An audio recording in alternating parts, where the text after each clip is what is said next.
So welcome to my new podcast that I've come up with that's called Anycast. And the reason why I'm calling it Anycast is because it's essentially that. It's a podcast that discusses any kind of topic that you want. My first thing that I wanted to cover was the inspiration for my YouTube characters. And that was obviously because of Doug Walker.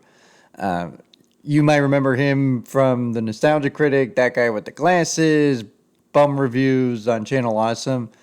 And that was what inspired me to do what I did for the 5 years that I ran those characters on YouTube.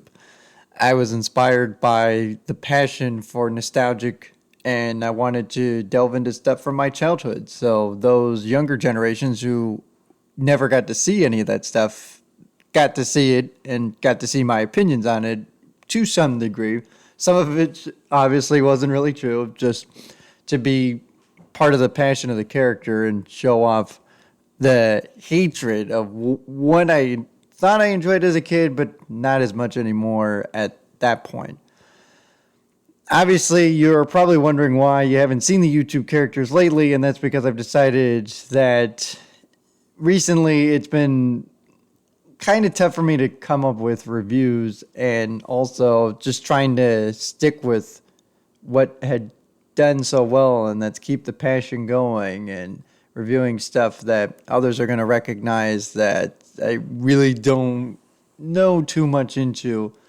But I mean, so that's why I decided to press on and officially retire those characters. But you can always still watch them on my YouTube channel, and you'll still see the Commander's Enter at least through my Stardust reaction. If you've never had that app, or you haven't downloaded the app yet, it's a really great app because that allows you to watch other people react to all kinds of things, from movies to TV shows, and you'll still see the Commander Xander in that.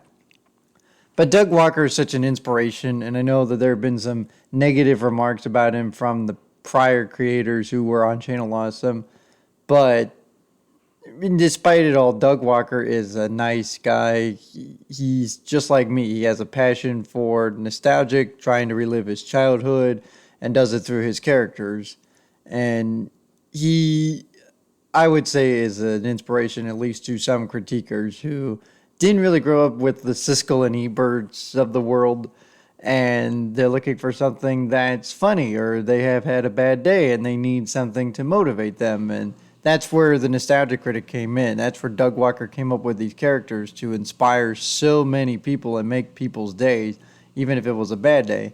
And that's kind of what I felt like with my characters too. I mean, obviously I wanted to show off my passion for the stuff that I reviewed, but at the same time, while not knowing it, make someone's day, or get involved, or get other people's thoughts on it, and leave their comments. And that's why I also had the Twitter pages as well with the characters, so they can express their opinions on the different movies or shows that I reviewed, or give suggestions, or give questions for that Mizzou Playboy with the glasses. And so I owe my semi-success to my YouTube channel to Doug Walker, because without him, I wouldn't have been able to do what I did for the 5 years that I did. And without a doubt, it was a heck of a 5-year run. But now I'm moving on to something a little bit different and trying something different with this podcast. And so I know the main topic lately, not just in the sports world, but in any news that you cover, politics, recreational stuff, it's been the coronavirus. And I know that that can be fearful because we don't know where it started. We don't know how I guess we kind of know how it spreads, but it's obviously, I mean, a lot of people are going to be fearful about that, and they're worried and they're panicking. And I kind of feel a little concerned because almost every state now has had at least one case. But I feel like, I mean, while I don't agree with Donald Trump on a lot of things, this is one thing that I can agree with him on. It's that we shouldn't panic. I mean, obviously, we don't want to be not concerned either. But at the same time, we shouldn't overreact and say, oh my gosh, it's an epidemic, we're all going to die. I mean, yes. I mean, there is a risk. There's a higher risk for older people and those who aren't that healthy either. But obviously, I mean, we can all help try to prevent the spread of coronavirus by doing like what we did with other viruses or flus, is just remember your simple hygiene. Just wash your hands. Don't make contact with your face. Don't try to make contact with other people. I mean, it's simple. I mean, the CDC pretty much says it's straight and forward. Just don't touch anybody. Just don't create germs. Don't spread the germs. Just wash your hands whenever you sneeze or cough. Try to keep your stuff clean. Use sanitizers or disinfectant wipes. And there's another concern too, now that I want to transition into the sports topic. And that's the fact that, I mean, obviously you're seeing all these events that are getting canceled. Some are taking into measures of playing their events on an empty stadium. And while I understand why they're doing that, I kind of feel like, well, that kind of defeats the purpose of entertainment. Sports is a way to get out of the real world. It's an excuse to have something to be happy about, to put our mind away from all that stuff. And I feel like playing these events in an empty stadium not only is awkward for the players, but it's kind of an inconvenience too. Like I've heard March Madness is right around the corner and they're planning on potentially playing these tournament games in an empty stadium. Well, that kind of defeats the purpose of March Madness then. The whole point is for watching this excitement, watching these thrilling games for the chance to compete for a national championship. And it just feels awkward when you play it in an empty gym, basically. It's almost like practice. We're talking about practice almost now because of this. And I just feel that the fans should have the right. Obviously, you want to be careful when you're going out and about in these sporting events, especially with the coronavirus. You don't want to spread the germs. But at the same time, people need to go out and enjoy themselves. Seize the day. Make every moment count. I mean, in my opinion, as long as people are smart enough to know, hey, if I'm sick, I shouldn't be going to this event. I should be staying indoors, staying away, isolated from everybody else. Then we can all enjoy what we enjoy the most, and that's sports with our friends and family. And so that's my thoughts on the coronavirus. But now I'm going to switch topics to sports itself, and let's go on a lighter note, because we want to have some positivity in the world. I mean, for crying out loud, we don't have enough of it in this world. And going to March Madness, while we're staying on that subject, this season's been by far one of the more craziest seasons I've seen. I mean, with all these top-ranked teams going down, anybody can beat anybody on any given day. And it makes you wonder, well, are we going to have another number one seed potentially go down to a 16 seed, that is? And it's possible. Not saying it's probably going to happen, but you never know. I mean, just ask UMBC a couple of years ago. They were able to take out Virginia. It's all about the matchups. If you have the right matchup, you have a chance to compete and win. That's why you see all these upsets in March Madness. And that's why I feel like there's a lot of parity this year with the NCAA tournament. I think any given team on any given day has a realistic chance to compete and win for the national championship. And I think it's going to be interesting too, because you've got so many strong teams. I mean, none stronger than the Big Ten Conference, where it's nearly impossible to get a road team to win. Just ask Wisconsin. They were able to squeak by against Indiana yesterday. But I think that's what makes March Madness so exciting. You never know what's going to happen. There's always a nail-biting finish, and it's always going to come down to the wire. And speaking of going down to the wire, moving on to the Democratic race, I know that's been an interesting topic as of late. How about Joe Biden and the momentum that he's had? He looked as good as dead before South Carolina. All of a sudden, he not only wins but dominates South Carolina, and look what that has done. He's built momentum. He absolutely shredded Bernie Sanders on Super Tuesday. And even though Bernie won the big state of California, he didn't win it convincingly enough where he could really make up for what Bernie did down in the South. He really dominated those southern states, and I think the key is going to be the black voters, the African American voters.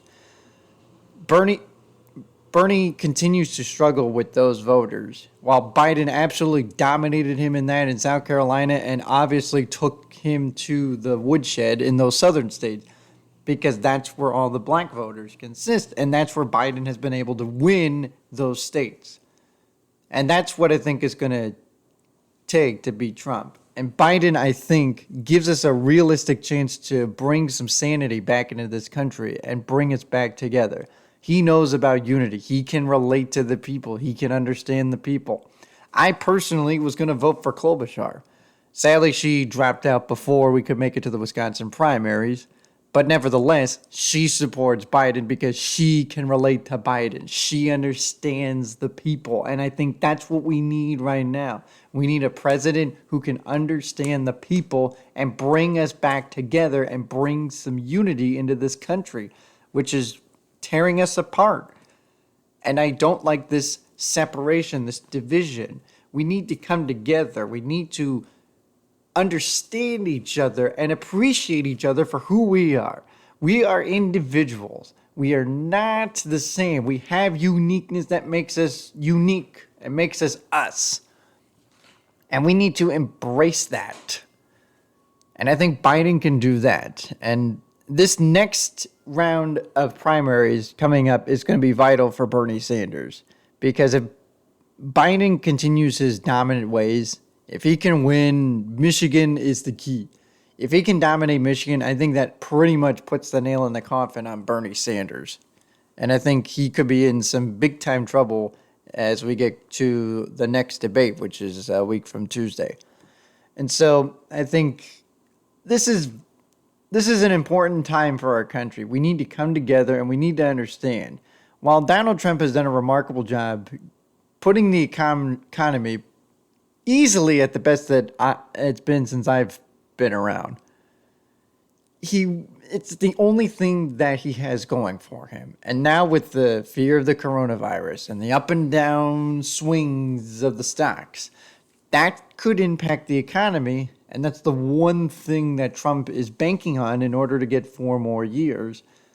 But realistically, I don't think people want 4 more years of this craziness. We've already seen enough. Personally, I think we shouldn't have had 4 of them in the first place. I voted for Hillary Clinton because between those two, she's less insane than Trump.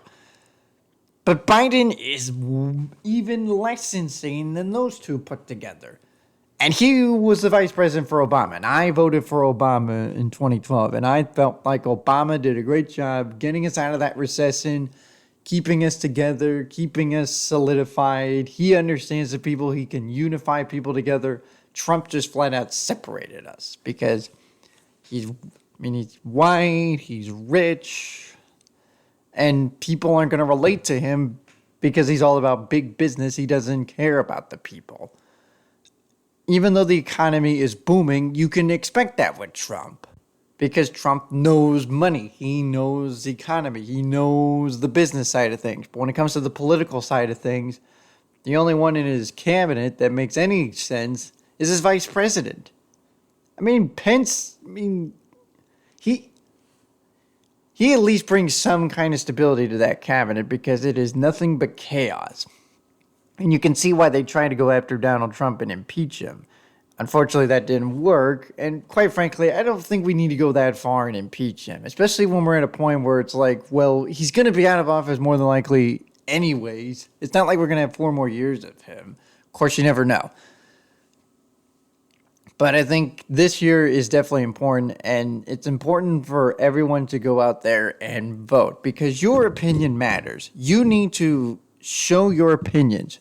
Show what you believe in because you make you great. Don't let anybody else tell you otherwise. That's how I roll, and we need a lot of positivity in the world.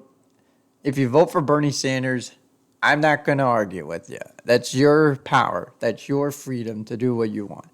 But I feel like Joe Biden can really, really bring some unity to this country. And I think that's going to be an important thing going forward is we need to get people together again. And so that pretty much covers my first podcast. And again, it's called Anycast. So feel free to suggest what you want. I'll try to get these up on YouTube so that way you can listen to them. But feel free to give your opinions and feel free to comment and let me know what you think. And I hope you enjoyed this podcast. And hopefully I'll be doing more of them soon.